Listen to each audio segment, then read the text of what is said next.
He thought he was the smartest man in the room. He walked into the most exclusive event of the year, the Diamond Gala, with a stunning mistress on his arm and a confident smirk on his face. He had told his wife he was on a boring business trip in Chicago. He thought she was at home, folding laundry and waiting by the phone. He was wrong. Dead wrong.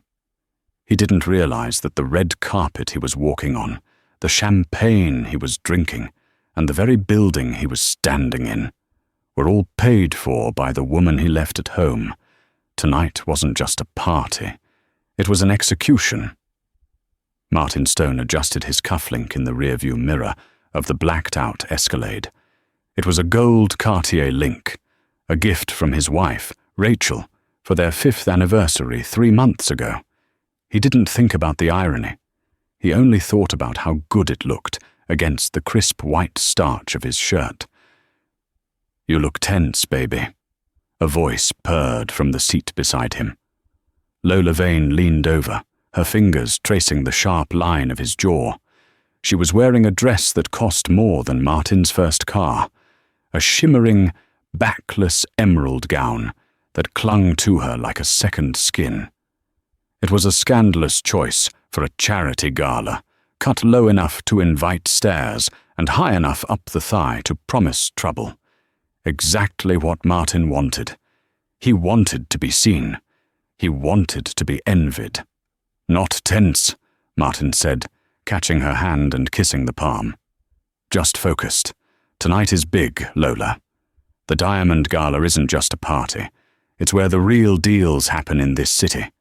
If I can corner adventurous investors like Jonathan Pierce or maybe someone from the arch-conservative Whitaker board, my firm goes global."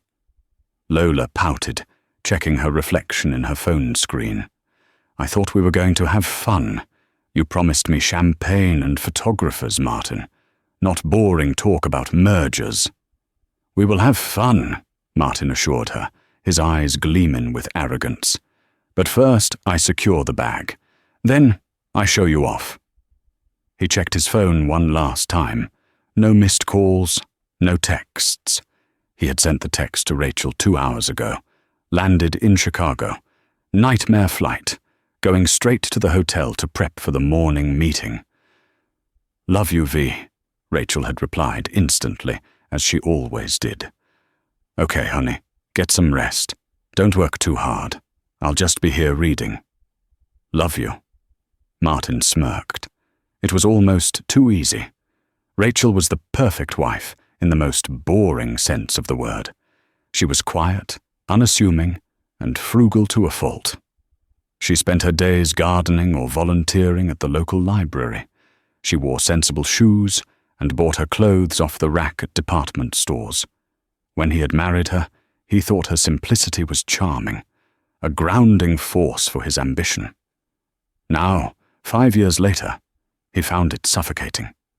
She had no drive, no fire. She was content with a small life, while Martin was starving for the world. He looked at Lola. She was the opposite. Fire, ambition, and a hunger that matched his own. She was a rising Instagram model, desperate for legitimacy, and Martin was her ticket to the high tables. "We're here," the driver announced. The car slowed to a halt in front of the Pierre Hotel on 5th Avenue. Even through the tinted windows, the flashbulbs were blinding. The sidewalk was barricaded, holding back throngs of onlookers trying to catch a glimpse of New York's elite. "Ready?" Martin asked, buttoning his tuxedo jacket. "Born ready," Lola winked. As the door opened, the noise of the city rushed in, shouts of paparazzi, the click of cameras, the low hum of luxury engines. Martin stepped out first, extending a hand to Lola. She emerged and the cameras went wild. "Lola! Lola! Over here! Who's the guy? Look this way!" Martin puffed out his chest. This was it. This was the life he deserved. He wasn't Martin Stone, the mid-level investment banker with a mortgage in Westchester anymore. Tonight, he was a king. He guided Lola toward the red carpet, ignoring the small voice in the back of his head that reminded him of the risk. Rachel never watched entertainment news. She didn't have Instagram. She barely knew how to use the smart TV. The chances of her seeing him here were statistically 0. Besides, he deserved this. He worked 80-hour weeks while Rachel stayed home. If he wanted to enjoy the fruits of his labor with a woman who actually appreciated the finer things, that was his prerogative. They moved down the line, stopping for photos. Lola posed effortlessly, turning her best angles to the light. Martin stood stoically beside her, the picture of modern success. "Mr. Stone," a reporter from a financial blog shouted, thrusting a microphone over the velvet rope. "Rumor has it your firm is looking to acquire Tech Vance Logistics. Is tonight a celebration?" Martin paused, giving a suave smile. "Tonight is about charity, my friend. But let's just say, the future looks very bright." He felt a squeeze on his arm. Lola leaned in, whispering in his ear. "You sound so powerful when you lie." Martin chuckled. "It's not a lie if you make it true." They reached the top of the stairs and entered the grand ballroom. It was a breathtaking sight. Crystal chandeliers the size of small cars hung from the gold-leafed ceiling. The room smelled of expensive perfume, old money, and white truffles. The centerpieces were towering arrangements of white orchids and rare blue lilies, rumored to be flown in from Singapore that morning. "Wow," Lola breathed, her facade of cool indifference slipping for a second. "This must have cost millions." "Try 10 million, a voice said from behind them. Martin turned to see Frederick Hastings, a senior partner at a rival firm, holding a glass of scotch. Hastings was an old-school shark, the kind of man Martin aspired to be. "Hastings," Martin nodded, keeping his voice even. "Good to see you. This is Lola." Hastings' eyes raked over Lola with zero subtlety. "Charmed. You've certainly upgraded your portfolio, Martin. Where's the little wife? Baking cookies?" Martin's jaw tightened, but he forced a laugh. "Rachel is visiting her mother in Vermont. She's not really built for this scene. You know how it is. Some flowers bloom in the shade, others need the spotlight." He pulled Lola closer. "Indeed," Hastings swirled his drink. "Well, enjoy the night. Although, I hear the hostess is quite particular about the guest list this year. Very exclusive. Surprised you got a ticket, honestly." "I have my connections," Martin said defensively. "I'm sure you do," Hastings smirked, drifting away. Martin felt a flash of irritation. He hated how men like Hastings looked down on him. Martin had clawed his way up from a state school education to Wall Street. He had fought for every inch. "What a jerk," Lola muttered. "Who is the hostess anyway?" The invitation just said, "The Foundation." "Some reclusive billionaire widow, probably." Martin dismissed it, grabbing 2 flutes of champagne from a passing waiter. "Nobody knows. That's the gimmick. It adds to the mystique. They say the chairwoman watches from a private balcony and only comes down for the main toast." "Spooky," Lola giggled, sipping her drink. "I hope she's not watching us." "Let her watch," Martin toasted, clinking his glass against hers. "Let everyone watch." But as he took a sip, the champagne tasted bitter. He couldn't shake the feeling that Hastings's comment had been more than just a jab. "Surprised you got a ticket." Martin checked his pocket for the heavy card stock invitation. It had arrived at his office 3 weeks ago, addressed to Mr. Martin Stone, and guest. No name specified for the guest. It was unusual, but he had assumed it was a result of his recent work with the Asian markets. He looked around the room. The titans of industry were here.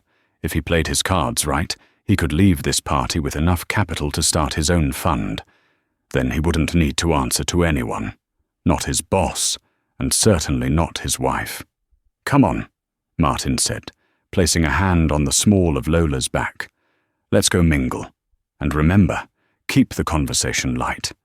If anyone asks, you're a brand ambassador for a European fashion house." "Got it," Lola beamed. They stepped deeper into the ballroom, unaware that 50 feet above them, behind a pane of one-way mirrored glass, a pair of eyes was following their every move. The private viewing suite on the mezzanine level was silent, save for the rhythmic tapping of a manicured fingernail against a tablet screen. Rachel Stone sat in a high-backed velvet chair, looking down at the ballroom floor. She wasn't wearing the beige cardigan and loose slacks Martin was used to seeing her in. Tonight, she was transformed. She wore a custom-made midnight blue gown by Alexander McQueen, tailored to accentuate a silhouette she usually kept hidden under layers of wool and cotton. Around her neck sat the Star of the North, a sapphire and diamond necklace worth $4 million, an heirloom from her grandmother, the matriarch of the Kensington mining dynasty. "Are you sure you want to do this tonight, madam?" Rachel didn't look away from the glass. She was watching Martin. She watched him laugh at a joke that wasn't funny. She watched his hand slide down the back of the woman in the green dress. She watched the way he puffed his chest out, a peacock strutting in a lion's den. "I'm sure, Arthur," Rachel said softly. Arthur, her family's long-time butler and current head of security, stood in the shadows. He had served the Kensington family for 40 years. He had changed Rachel's diapers, driven her to her first day of school, and walked her down the aisle when she married Martin, because her father had refused to attend. Her father had called Martin a fortune hunter. Rachel had defended him. She had told her family that Martin loved her for her, not the Kensington billions. To prove it, she had lived a lie for 5 years. She had hidden her trust fund. She lived on Martin's salary. She clipped coupons. She cooked his meals. She wanted to be sure that the love was real. She looked at the screen of the tablet in her lap. It showed a live feed from a camera embedded in the flower arrangement at table 12, where Martin was currently standing. Audio feed active. Martin's voice came through the speakers in the suite, crystal clear. "Honestly, Hastings, my wife is a sweet woman, but she has zero ambition. It's exhausting. I come home after closing million-dollar deals, and she wants to talk about her book club. It's like living with a child." Rachel's expression didn't change, but her finger stopped tapping. "A child," she repeated, testing the word on her tongue. Beside Martin, the woman, Lola, giggled. "You're a saint for putting up with it, baby. I'd go crazy." "I do it for the stability," Martin said, taking a sip of his drink. "She keeps the house clean, and frankly, she's so grateful that I married her. She never questions where I go. It's the perfect arrangement."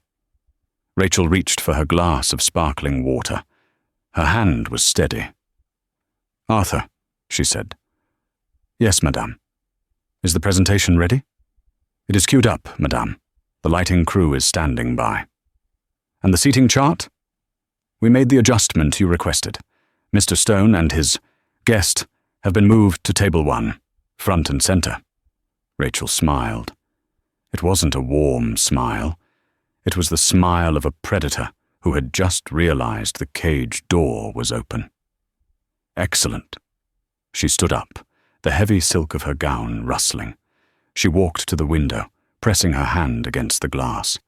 Down below, Martin was leading Lola onto the dance floor. He looked so happy, so confident. "He thinks I'm in Chicago," Martin had told Lola. But he had forgotten one detail, the tracking app on the shared iPad in their kitchen. He thought she was too technically illiterate to know how to use Find My iPhone. He thought she was stupid. He didn't know that Rachel Kensington had graduated summa cum laude from Wharton before she went into hiding. He didn't know that she sat on the board of the very bank he worked for. He didn't know that the anonymous donor who had funded his department's bonuses last year was her. She had given him every chance. She had waited for him to grow up, to be the man he promised he was. Instead, he had used her money, funneled through bonuses and raises she orchestrated, to buy gifts for other women. Tonight, the masquerade ended. "Arthur, tell the DJ to cut the music in 10 minutes. I'm going down." Arthur bowed. "Shall I announce you as Mrs. Stone?" Rachel turned, the diamonds at her throat catching the light. "No," she said. "Introduce me as Rachel Kensington.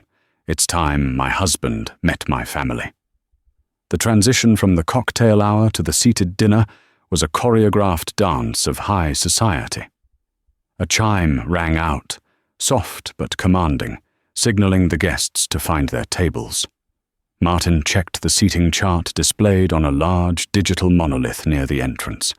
He scanned the lists for the middle-tier tables, numbers 20 through 30, where he expected to be placed.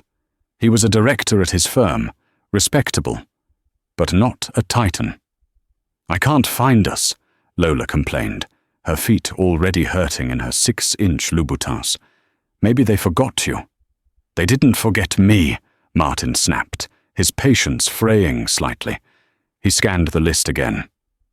Then he froze. Table 1. Mr. Martin Stone and guest. It was right there at the top of the list, alongside names that appeared on the front page of the Wall Street Journal. Senator William Baines, CEO Catherine Pembroke of Pembroke Steel, the Duke of Sussex. Martin blinked. "Table 1. Is that good?"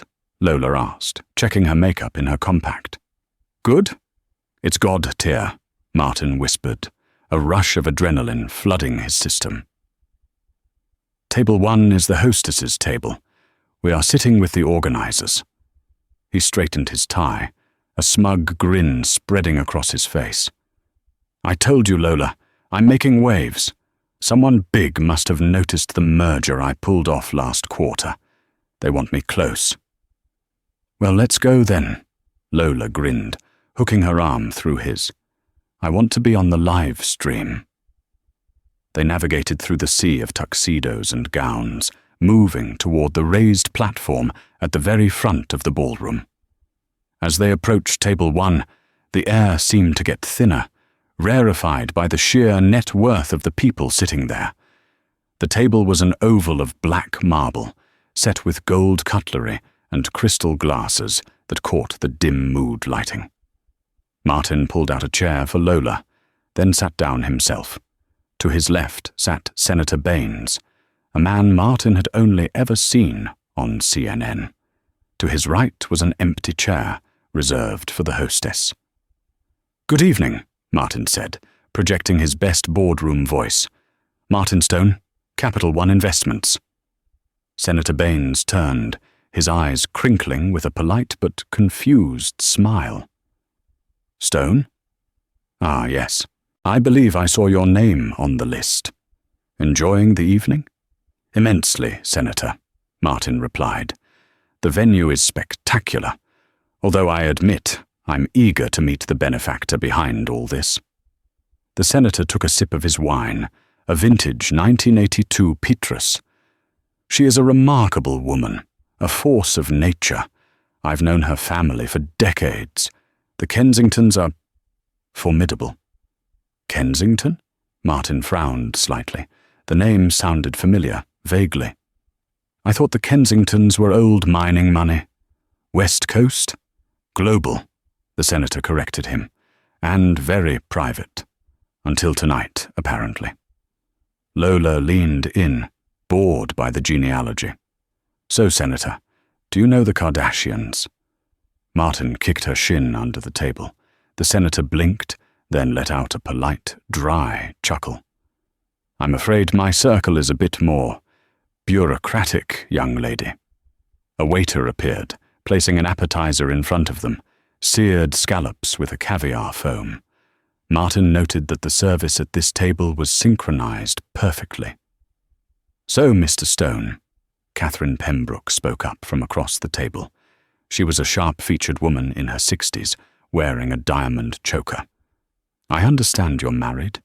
Is this your daughter?" Lola choked on her water. Martin's face burned hot. No, this is Lola, a colleague and close friend. My wife, Rachel, is at home.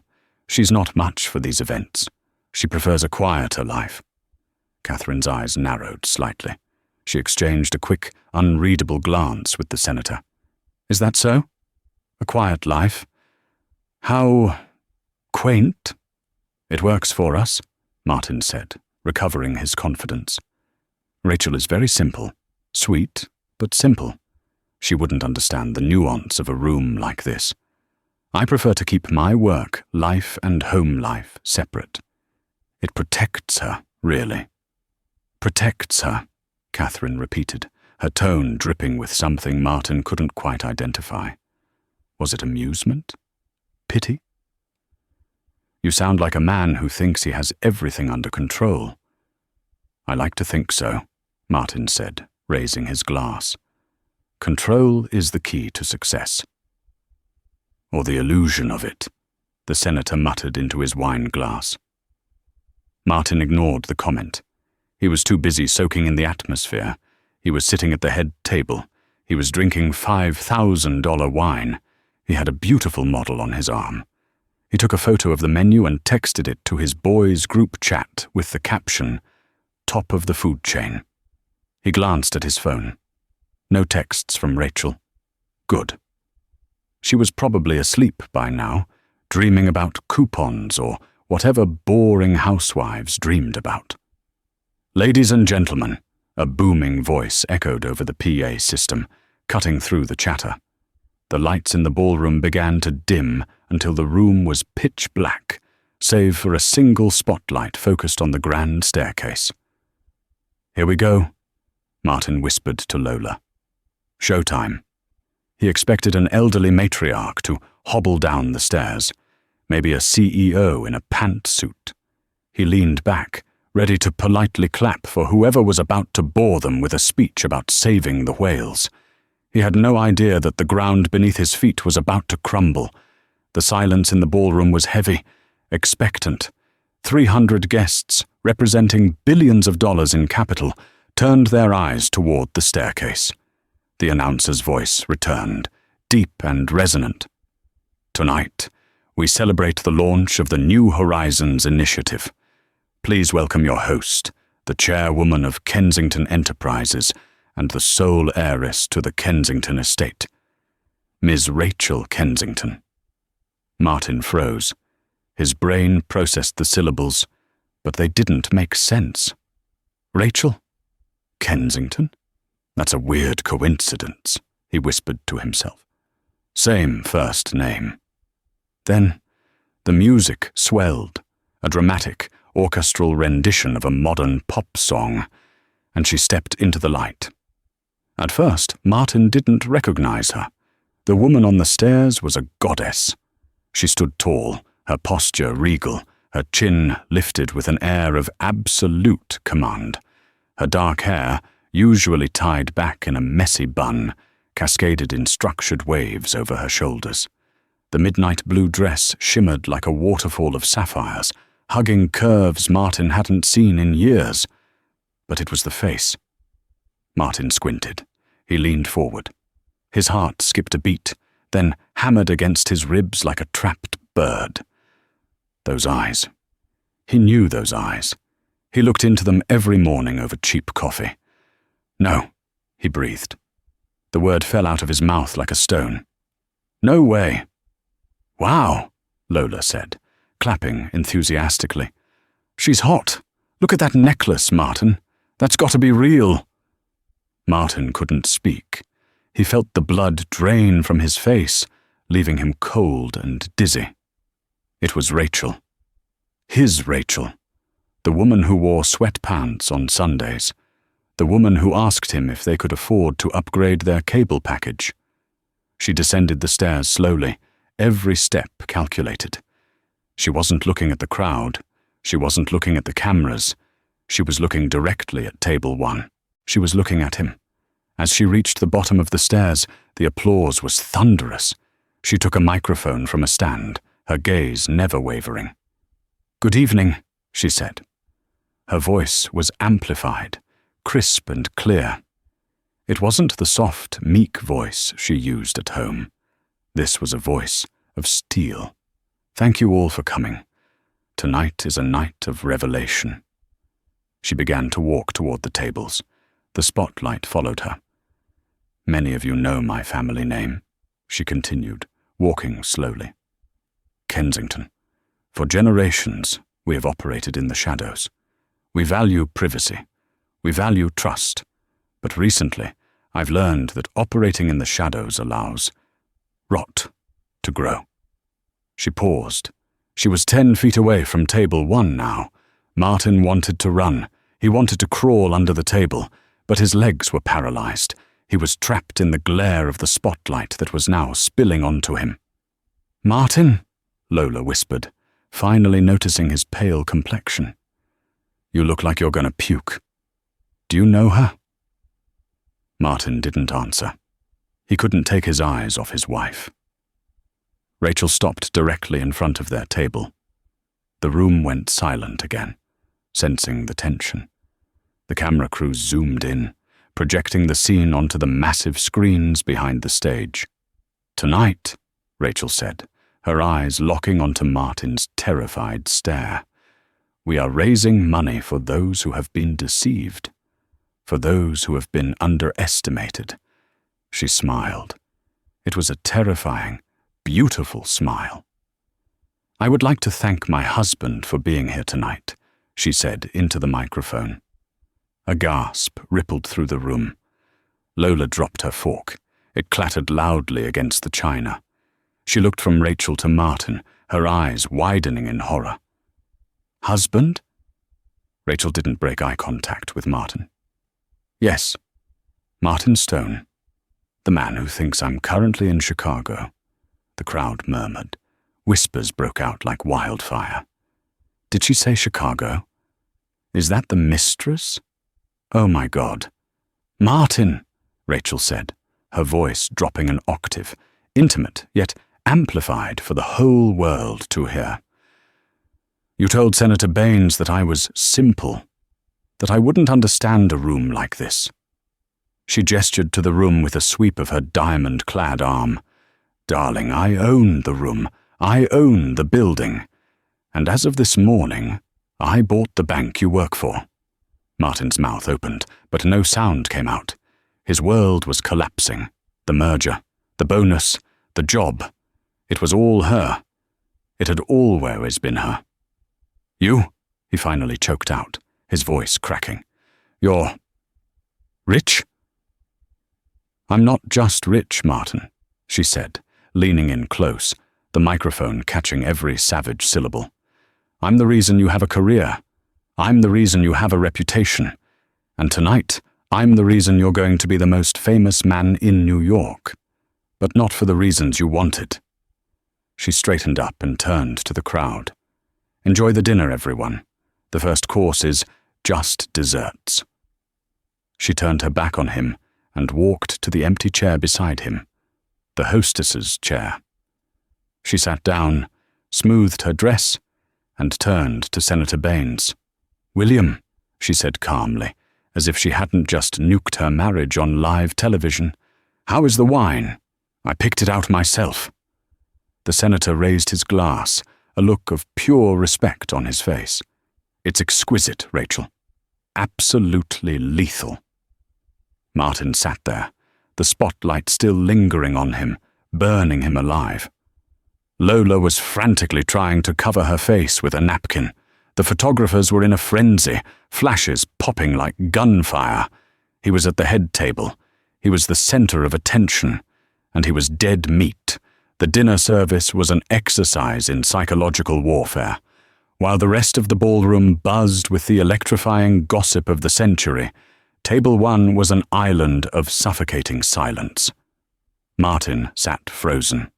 The waiter placed a plate of Wagyu beef in front of him, but the smell of the rich juice made his stomach turn. He looked at Rachel. She was calmly cutting her steak, chatting with Catherine Pembroke about the volatility of European markets. She spoke with an authority Martin had never heard before, fluent, sharp, and terrifyingly intelligent. "Rachel," Martin hissed, leaning in, desperate to keep his voice below the ambient noise. "We need to leave, now. People are staring." Rachel didn't even look at him. She took a sip of her wine. "Let them stare, Martin. They paid $20,000 a plate. They deserve a show." "You are humiliating me," Martin whispered, his face flushed a deep, angry red. "You set me up. You let me walk in here like an idiot." Rachel finally turned her head. Her eyes were cold, void of the warmth he used to take for granted. "You walked in here like a liar, Martin. I just turned on the lights." Lola, who had been frantically texting under the table, finally spoke up. Her voice was shrill, lacking its usual sultry composure. "Wait a minute. So, the penthouse? The Hamptons rental? The car?" Rachel smiled at Lola. It wasn't a mean smile. It was a pitying one. "The penthouse is in my name, bought with a trust distribution from 2018. The Hamptons house belongs to my aunt. And the car? The lease is paid from a joint account that I fund monthly." Lola's jaw dropped. She turned to Martin, her eyes narrowing into slits. "You told me you were a self-made millionaire. You told me you carried her financially." "I do," Martin stammered, sweat beading on his forehead. "I make good money, Lola. I'm a director." "You're a director because I made a phone call," Rachel corrected him smoothly. "And you make good money, but you spend great money, specifically on hotels, jewelry, and flights to Miami." She reached into her small, beaded clutch and pulled out a folded piece of paper. She slid it across the marble table toward Lola. "What is this?" Lola asked. "A receipt," Rachel said, "for the diamond bracelet you're wearing. Martin charged it to our emergency fund, the one we were saving for a future family. I got the alert on my phone while I was picking out the flowers for this gala."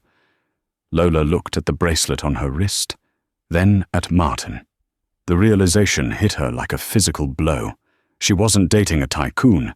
She was dating a leech who was stealing from his wife to impress her. "You're broke," Lola stated, her voice flat.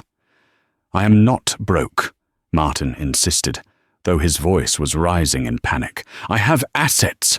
I have potential." "You have nothing," Lola spat. She stood up, her chair scraping loudly against the floor. She unclasped the bracelet and threw it onto the table. It landed in Martin's untouched mashed potatoes. "I don't date projects, Martin, and I certainly don't date frauds." "Lola, wait!" Martin reached for her arm, but she recoiled. "Don't touch me," she hissed. "I have a reputation to maintain. I'm not going down with your sinking ship." She turned to Rachel. "Nice dress. You should dump him." With that, Lola Vane turned on her heel and stormed out of the ballroom, cutting a path through the tables. The cameras flashed as she left, capturing the exit of the other woman. Martin was alone now, alone with his wife and the sharks of high society. "She seems nice," Senator Baines commented dryly, spearing a piece of broccoli. Martin put his head in his hands. This couldn't be happening. He looked up at Rachel, his eyes pleading. "Rachel. V. Please, let's just go home. We can talk about this. I made a mistake. A huge mistake. But you can't do this to me here. Not in front of my colleagues. Not in front of the board." Rachel signaled the waiter. "Arthur? I believe my husband is ready for the next course." Arthur appeared instantly, holding a silver serving platter covered by a large domed cloche. He placed it directly in front of Martin. "I'm not hungry," Martin mumbled. "Open it," Rachel commanded. Her voice was low, but it carried the weight of a judge's gavel. Martin's hand trembled as he reached for the silver handle. He lifted the dome. There was no food underneath. Instead, there was a thick manila envelope tied with a red ribbon. "What is this?" Martin asked, his throat dry. "Open it," she repeated. He undid the ribbon and slid the papers out. His eyes scanned the header. Petition for dissolution of marriage petitioner, Rachel Kensington Stone.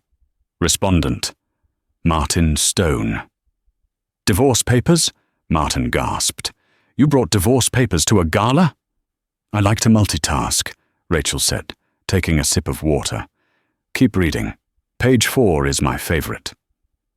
Martin flipped the pages, his hands shaking so hard the paper rattled. He found page 4.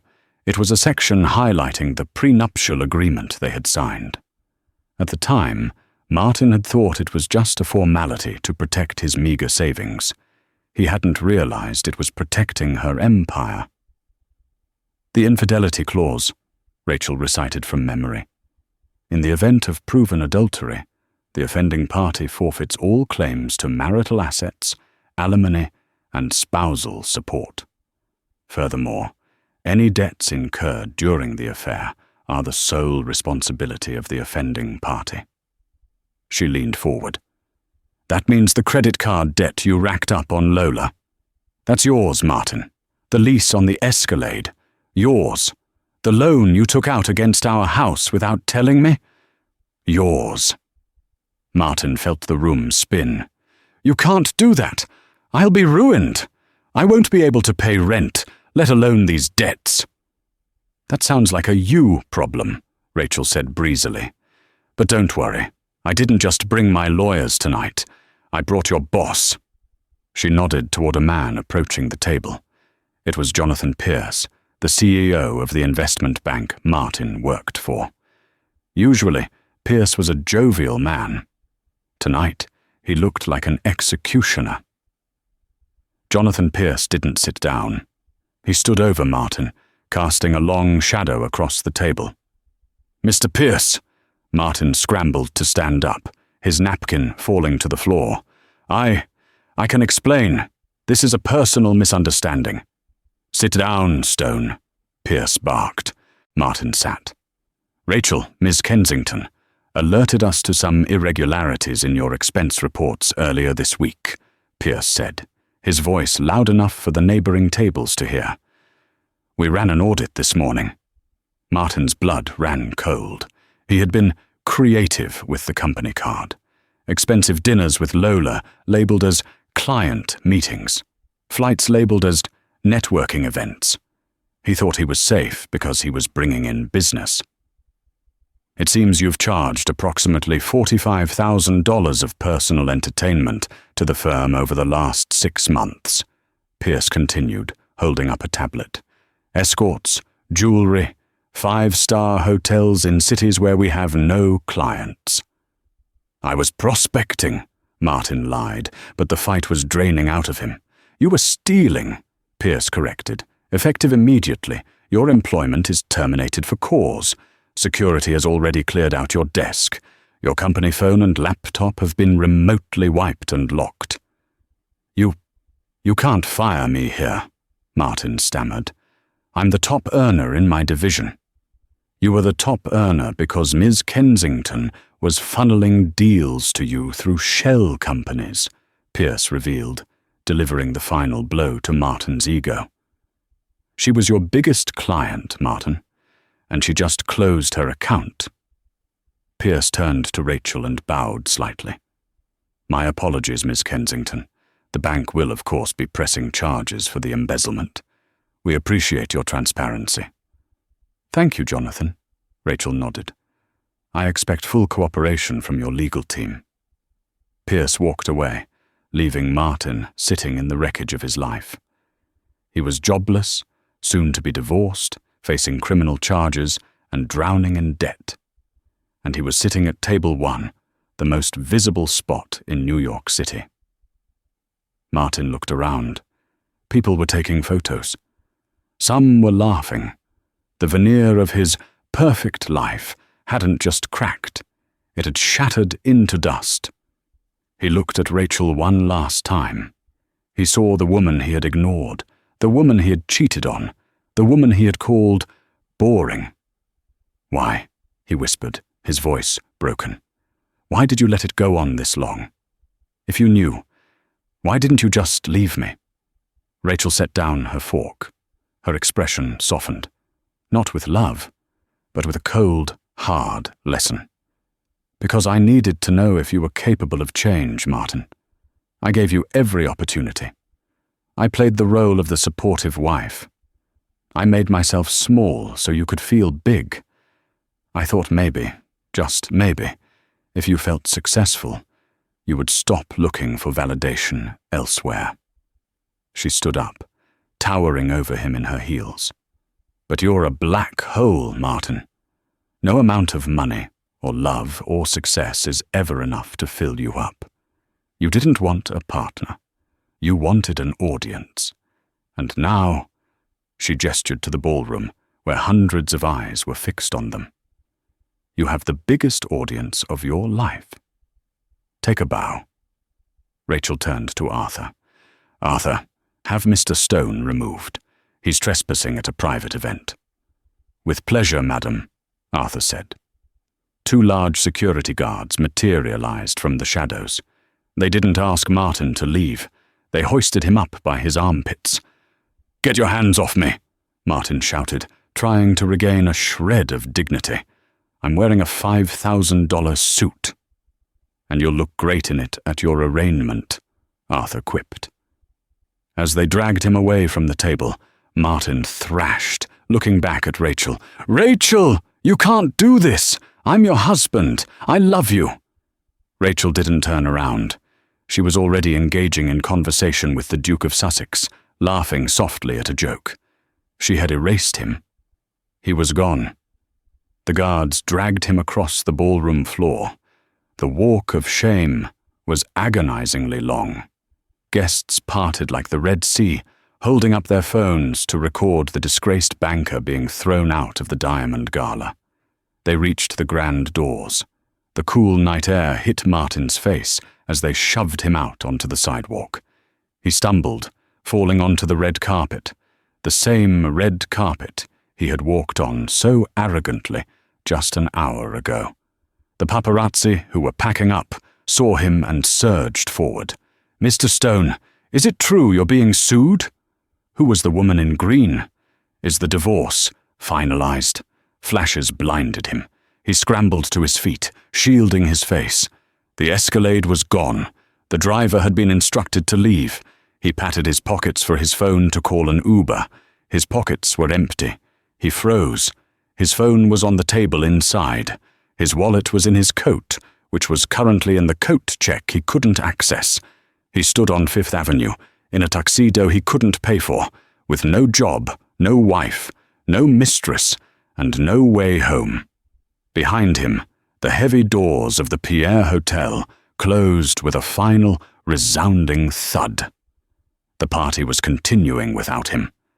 Just then, a sleek, silver Rolls-Royce pulled up to the curb. The window rolled down. Martin's heart leapt. Maybe Rachel had mercy. Maybe she was sending him a ride. The window lowered to reveal Frederick Hastings, the rival who had mocked him earlier. "Rough night, Stone?" Hastings grinned, puffing on a cigar. "Hastings," Martin pleaded, "give me a ride. Please, I've lost my wallet."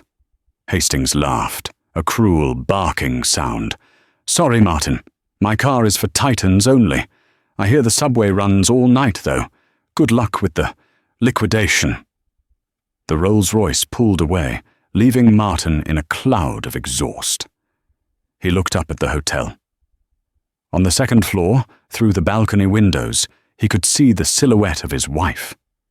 She was raising a glass in a toast. He fell to his knees on the sidewalk. It started to rain. 6 months later, the bitter winter wind whipped down the concrete canyons of Queens, a world away from the gilded penthouses and heated sidewalks of Manhattan.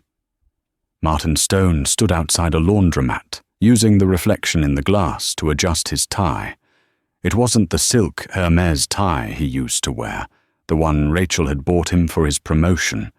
It was a polyester blend he'd fished out of a discount bin at a department store, and it sat crookedly against a shirt that had been ironed but never quite looked crisp. He took a deep breath, inhaling the scent of exhaust and damp pavement, before pushing open the door to Meyer and Associates, bankruptcy and defense. The office smelled of stale coffee and photocopier toner. The waiting room chairs were vinyl, cracked in the corners, a far cry from the Eames lounge chairs in his old firm's lobby. "Mr. Stone," the receptionist droned without looking up. "He's ready for you." Martin walked into the cramped office. Mr. Meyer, his court-appointed attorney, looked as tired as the furniture. He shuffled a stack of files, his eyes scanning the paperwork with the enthusiasm of an undertaker. "Sit down, Martin," Meyer said. Martin sat, his hands clasping together in his lap to hide the tremor. He had lost 20 pounds in the last half-year. His hair, once styled with expensive products, was thinning from stress. The arrogance that had once defined his jawline was gone, replaced by the permanent, hollowed-out expression of a man waiting for the other shoe to drop. "We have the final offer from the district attorney regarding the embezzlement charges," Meyer said, pulling a document from the pile. "And?" Martin asked, his voice cracking. Is it prison?" "No," Meyer said, peering over his reading glasses. "It's probation, 5 years, strict reporting guidelines. You can't leave the state without permission." Martin let out a breath he felt he had been holding for months. "Oh, thank God. Probation. I can do probation." "There is a condition," Meyer interrupted, his tone grave. "Restitution. You are required to pay back every cent you charge to the company card, plus legal fees, plus interest." The bank was quite aggressive in their calculation of damages. Martin slumped. "I don't have the money, Meyer. You know I don't. The divorce left me with nothing. The prenup held up in court. Rachel took the condo, the investment accounts, the car. I'm renting a basement studio in Astoria that smells like mold." "Then your wages will be garnished," Meyer stated bluntly, "for the foreseeable future. Roughly 40% of every paycheck you earn will be automatically diverted to the Kensington Trust until the debt is settled." Martin stared at him, horror dawning. 40%? I'm working as a shift manager at a rental car agency near JFK. I barely make enough to cover rent and food as it is. If you take 40%, I'll be destitute. "It is the best deal on the table, Martin," Meyer said, closing the folder. "The alternative is a 3 to 5 year sentence in a correctional facility upstate." Martin rubbed his face with his hands. He felt trapped, suffocated by the invisible walls closing in on him. He thought of Rachel. He thought of the way she used to look at him, with patience, with hope. Did she say anything?" Martin asked quietly. Meyer paused. "Who?" "Rachel," Martin whispered. A flicker of pathetic, delusional hope sparked in his chest. "Did she send a message? Did she weigh in on the sentencing?" "As a matter of fact, she did," Meyer said. He picked up a separate sheet of paper, a crisp letterhead that looked out of place among the cheap legal pads.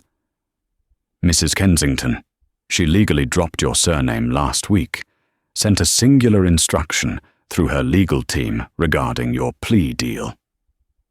Martin leaned forward. "She didn't want me to go to jail, right? That proves she still cares. She remembers the good times." Meyer looked at Martin with a mixture of pity and professional indifference. A dry, humorless smile touched his lips. "I wouldn't interpret it that way, Mr. Stone," Meyer said softly. Her lawyer stated, and I quote, "Prison is too easy. It provides 3 meals a day and a routine.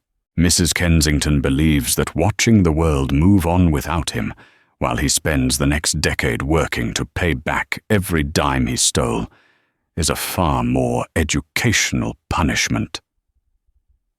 The hope in Martin's chest didn't just die.